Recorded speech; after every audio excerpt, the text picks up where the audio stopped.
I didn't even flinch when he opened the door.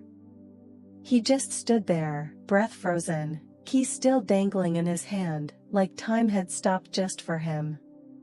And there I was, tangled in his brother's arms, hair messy, lips still wet, the sheets pulled halfway over my body like a half-assed apology. His eyes bounced between us, horror splintering into betrayal, but I didn't panic. I didn't cry. I didn't even reach for my clothes. I just looked at him and said, "You don't get to be hurt. Not after what you did to me." And the moment I said it, I saw something in him break. Not the loud kind of breaking, the quiet, irreversible kind. The kind that doesn't scream, but bleeds on the inside.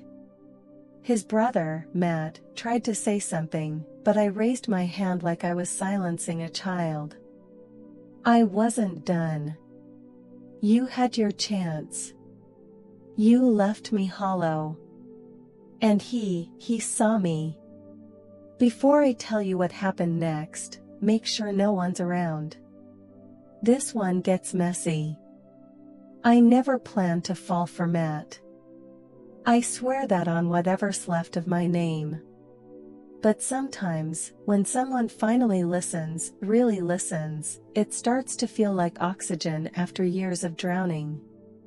And if that person happens to be your boyfriend's brother?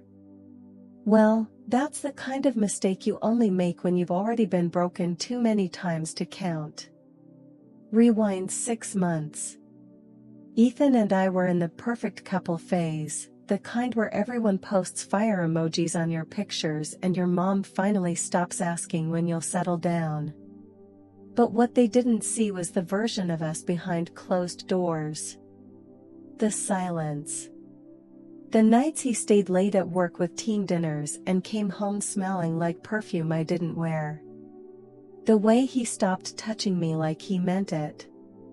And me? I started shrinking, piece by piece. I used to be fire. Then I became a flicker he barely noticed. One night, after he canceled our anniversary dinner for the 3rd year in a row, I sat alone at the kitchen counter with a bottle of Merlot and my makeup still perfect. That's when Matt showed up. He had keys, of course he did, he was Ethan's brother. But the way he looked at me that night, it wasn't like family.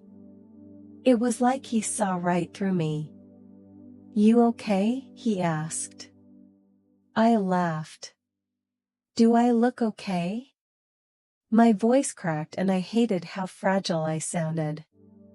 But he didn't flinch. He walked in, poured himself a glass without asking, and just stayed. No judgment. No fake pity. Just presence. And for the first time in a long time, I didn't feel invisible. It didn't start physical. Not even close. At first, it was conversations. Long, dangerous ones. He started texting me after midnight, checking in. Telling me Ethan was taking me for granted. Saying things like, "If you were mine," and I should have stopped it. I should have shut it all down. But when your own boyfriend hasn't looked at you like a person in months, the smallest attention feels like sunlight. We didn't kiss until the night Ethan forgot my birthday. He didn't even text. Nothing. Matt showed up with cupcakes, of all things. He said it like a joke, but I could tell it mattered to him. We sat on the couch, laughing at how stupid candles looked on frosted mini cakes. Then it got quiet. The kind of quiet where your heart pounds so loud it becomes the only thing in the room. And then, he kissed me. I pulled away at first. Guilt is ugly and loud.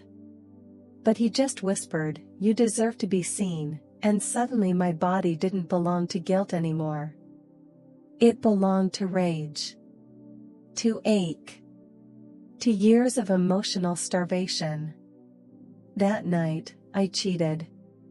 No excuses. No justifications. Just truth. And it should have ended there. One time.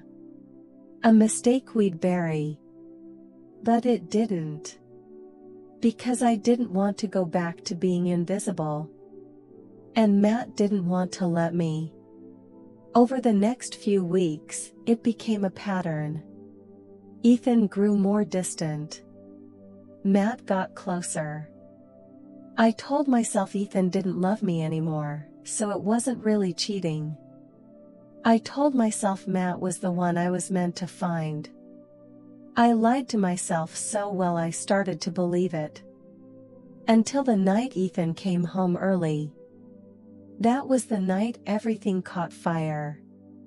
I should have been scared when the door opened. I should have panicked. But something inside me, something bitter and bruised, just wanted it all to end. The pretending. The waiting. The hoping. So when Ethan stood there, looking at the wreckage of our love and his brother's bare chest, I didn't apologize. I looked him straight in the eye and let the pain speak. But the worst part? The worst part was that after the shock wore off, Ethan didn't yell. He didn't punch the wall. He just said 5 words that hit harder than any slap. I expected this from you. Like he knew I was always going to break. Like loving me came with an expiration date.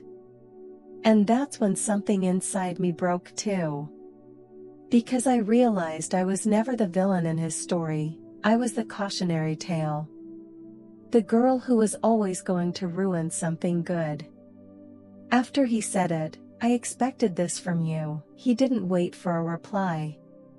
He just turned around and walked out. Left the door open behind him like a wound that wouldn't close. And I just sat there, wrapped in a sheet, staring at the space where he'd been, like maybe if I stared hard enough, I could rewind it. Erase it. Make it unhappen. But some things stick in your skin. Matt sat up beside me, trying to touch my arm. Hey. He'll calm down, he said, voice low. I pulled away. Not because I blamed him. But because I didn't want comfort. I wanted to feel it. The burn. The guilt. The ugly truth. And what scared me the most wasn't losing Ethan. It was that a part of me didn't regret it. I went radio silent for a week. Didn't text Ethan. Didn't see Matt. Just me, my apartment, and the echo of my choices. I played our old voice notes on loop like some sick punishment. Ethan saying I love you before bed. Ethan teasing me about my cooking. Ethan calling me his girl when he thought no one was listening. All lies now. All poisoned. And the thing is, he was right to expect it. Not because I'm some heartless cheater, but because I stopped fighting for him long before I ever touched Matt. I let the distance grow. I let my resentment fester. I let myself believe that attention from someone else meant love. Then I saw them. At the grocery store of all places. Ethan and some girl, tall, model type, laughing too loud in the wine aisle. He didn't see me. But I saw him. Saw the way he looked at her like she hadn't hurt him. Like she didn't even have the capacity to.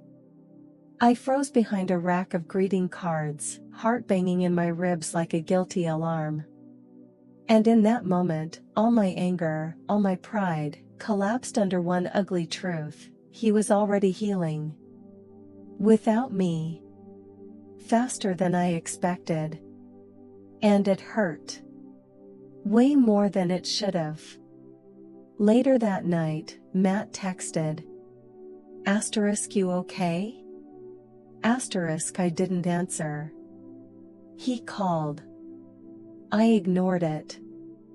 I didn't want his version of love anymore. Because love born out of betrayal always feels like theft. Like we stole something from someone else and tried to call it ours. But it doesn't work like that. It never lasts. 2 days later, Ethan showed up at my door. No warning. No text. Just him, looking like hell. Hoodie, dark circles, the kind of heartbreak you wear in your bones. I opened the door halfway. What do you want? I asked. His eyes flicked past me, into the apartment, like he was looking for signs. Of Matt. Of remorse. Of anything. I left my headphones, he said. I blinked. Seriously? He nodded. In the nightstand. Right side. It felt stupid, surreal. This man who once memorized my cycle, my coffee order, the rhythm of my breathing, now standing like a stranger asking for forgotten electronics. I let him in. He didn't speak. Just walked straight to the drawer and grabbed them. But as he turned to leave, he stopped. Did you ever love me? He asked, eyes fixed on the floor. Not accusing. Just broken. And I didn't know what to say. Because I had loved him. So much. But I also let that love rot. I let it die quietly in the background while I chased someone else's attention. Yes, I whispered. But I needed more than love. He scoffed, bitter. You needed his D***K, you mean. That hit. Hard. No, I said, firmer now. I needed to feel seen. You made me feel invisible. And he didn't. His jaw tightened. So you ked my brother to teach me a lesson? I bit my lip. Tears stung, but I held them back. No. I ked your brother because you already left me. You just didn't move out. He didn't reply. Just nodded, once, like he finally understood the kind of woman I was. The kind who'd rather burn the house down than wait for someone to light a match. He left. Again. But this time, it felt final. Like closure. Like punishment. Like I got exactly what I wanted, and it tasted like ash. Matt kept calling. I blocked him.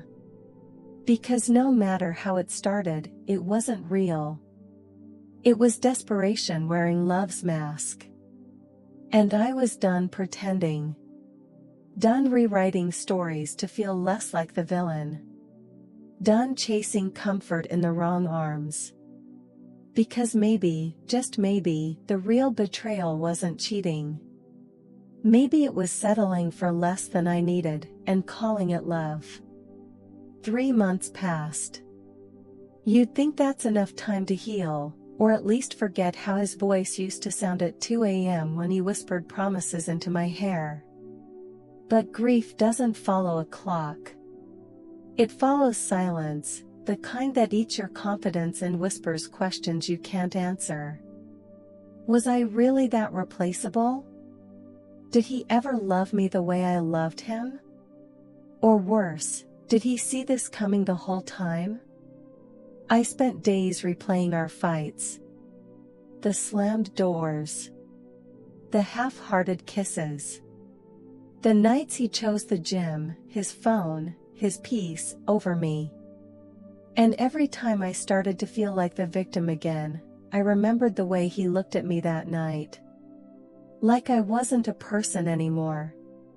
Just a fact he was finally confirming. I tried to distract myself. Started therapy. Took long drives with no destination. Slept on the couch even though my bed was emptier than my chest. My friends said I was doing better, that I looked stronger. But they didn't see the mornings I sat in the shower crying, or the way I flinched every time I heard his name. Healing isn't loud. It's quiet. And slow. And sometimes cruel.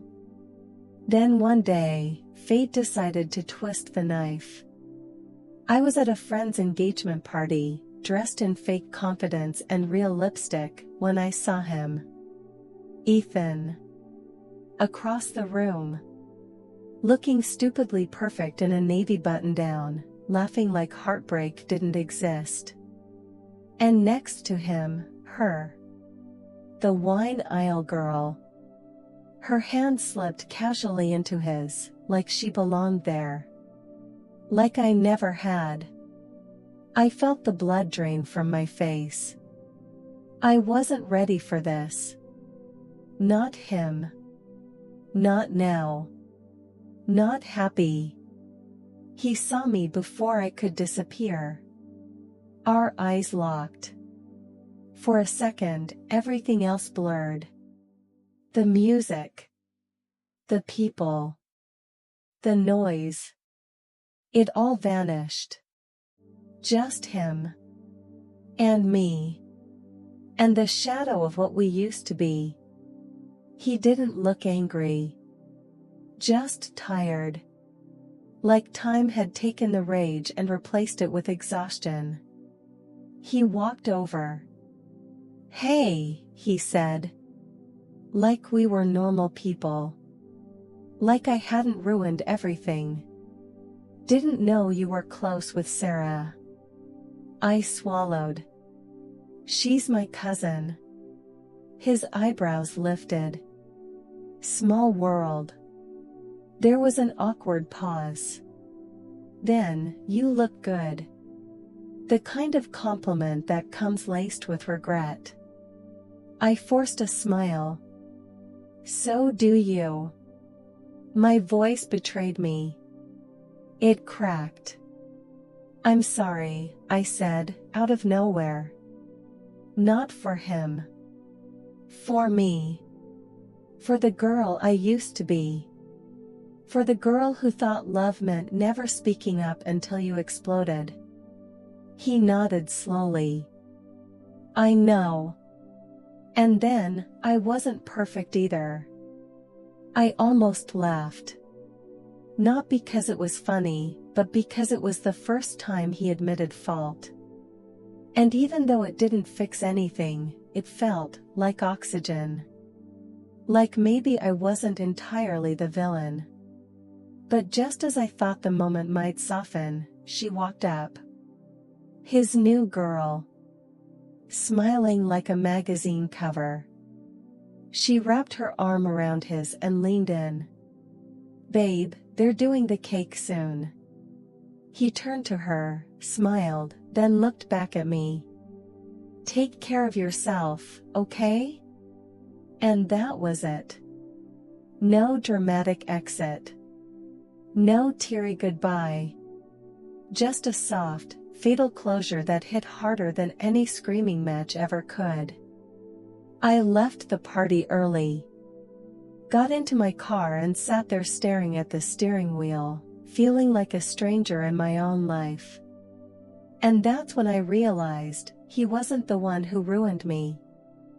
I did. By waiting for him to change.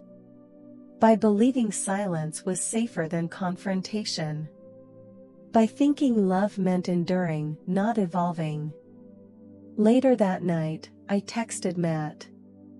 Not because I missed him.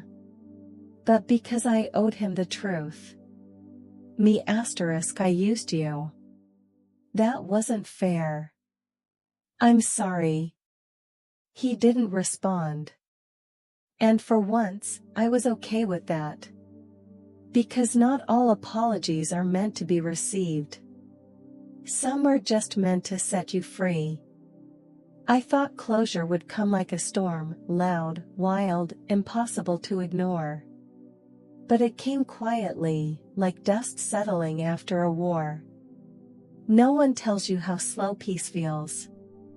Like you're waiting for an apology you already gave yourself. Weeks passed. I stopped checking their socials. Stopped asking friends if they'd heard anything.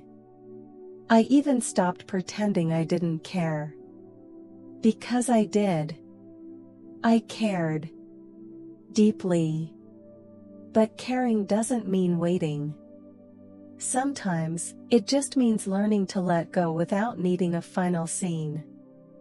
One afternoon, I found an old Polaroid wedged in a book. Me and Ethan, tangled in blankets, smiling like we hadn't yet learned how to hurt each other. I stared at it for a long time. That girl in the photo, she didn't know yet. Didn't know that love wasn't enough.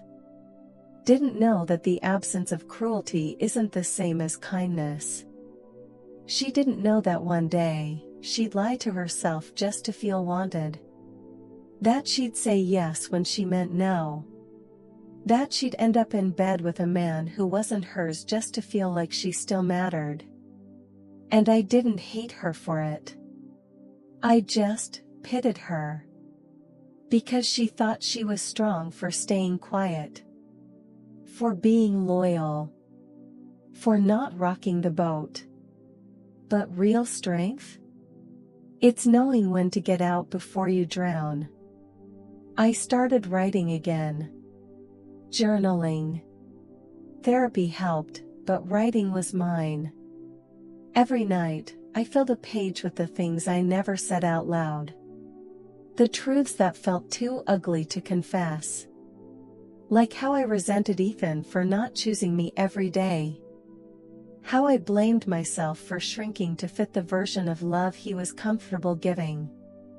How I convinced myself that being chosen by Matt made up for years of emotional starvation, when really, it was just another way of abandoning myself.